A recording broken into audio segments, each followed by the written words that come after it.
1967, 1977 போன்று புதுமுகங்கள் சாதாரண பின்னணி கொண்டவர்களுக்கு அமைச்சரவையில் இடம் வழங்கப்பட்டுள்ளது. 1967 அண்ணா ஆட்சி அமைத்த போதும் 1977 எம்ஜிஆர் ஆட்சிக்கு வந்த போதும் இளைஞர்கள், சாதாரண பின்னணி கொண்டவர்கள், புதியவர்கள் அமைச்சர்களாக பதவியேற்றனர். அந்த காலகட்டங்களை நினைவூட்டும் வகையில் தற்போது முதல்வர் விஜயின் அமைச்சரவையும் இளைஞர்கள் ததும்பும் அவையாக மாறியுள்ளது.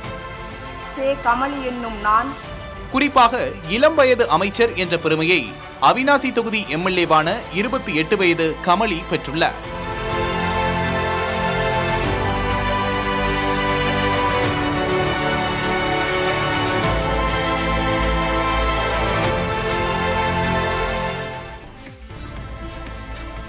கொங்கு மண்டலத்திலிருந்து 9 பேர் அமைச்சர்களாக தேர்வு செய்யப்பட்டுள்ளனர். கோபிச்செட்டிப்பாளையத்தில் வென்ற கே.ஏ. செங்கோட்டையன் எனும் நான், திருச்செங்கோட்டில் வென்ற டாக்டர் கே.ஜி. அருண்ராஜ் ஆகியோர் முதற்கட்ட அமைச்சரவை பட்டியலிலேயே இடம்பெற்றிருந்தனர். கமலி என்னும் நான் தற்போது நடைபெற்றுள்ள அமைச்சரவை விரிவாக்கத்தில் அவிநாசி தொகுதியில் மத்திய அமைச்சர் எல். முருகனை வீழ்த்திய எஸ். கமலி, குமாரபாளையம் தொகுதியில் வென்ற ச. விஜயலட்சுமி, ஈரோடு கிழக்கில் வென்ற எம். விஜய் பாலாஜி ஆகியோர் அமைச்சர்களாக தேர்வு செய்யப்பட்டுள்ளனர்.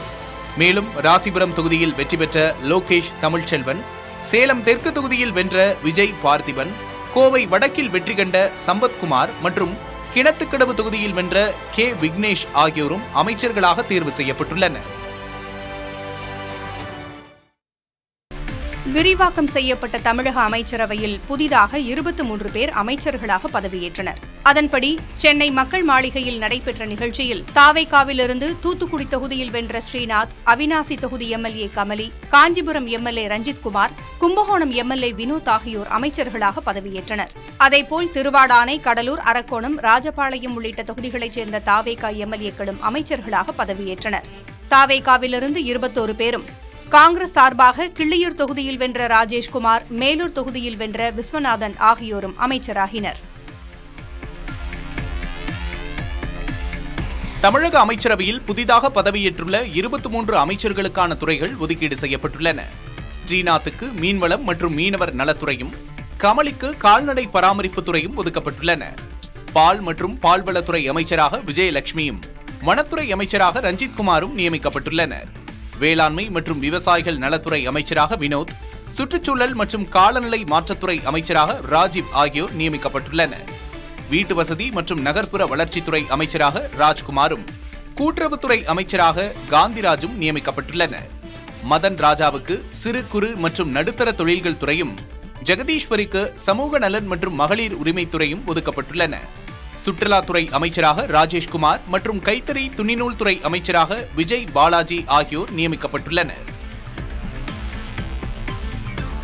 தாவேகா தலைமையிலான தமிழக அமைச்சரவையில் லோகேஷ் தமிழ்ச்செல்வனுக்கு வணிக வரி மற்றும் பத்திரப்பதிவு துறையும், விஜய் தமிழன் பார்த்திபனுக்கு போக்குவரத்து துறையும் ஒதுக்கப்பட்டுள்ளன. இந்து சமய அறநிலையத்துறை அமைச்சராக ரமேஷ் நியமனம் செய்யப்பட்டுள்ளார். விஸ்வநாதனுக்கு உயர்கல்வித்துறையும், குமாருக்கு செயற்கை நுண்ணறிவு, தகவல் தொழில்நுட்பம் மற்றும் டிஜிட்டல் சேவைகள் துறையும் வழங்கப்பட்டுள்ளன. வெளிநாட்டு தமிழர் நலத்துறை அமைச்சராக தென்னரசு பொறுப்பேற்றுள்ளார். பிற்படுத்தப்பட்டோர் நலத்துறை அமைச்சராக சம்பத்குமாரும், தொழிலாளர் நலன் மற்றும் திறன் மேம்பாட்டுத்துறை அமைச்சராக முகமது பர்வேஸும் நியமிக்கப்பட்டுள்ளனர்.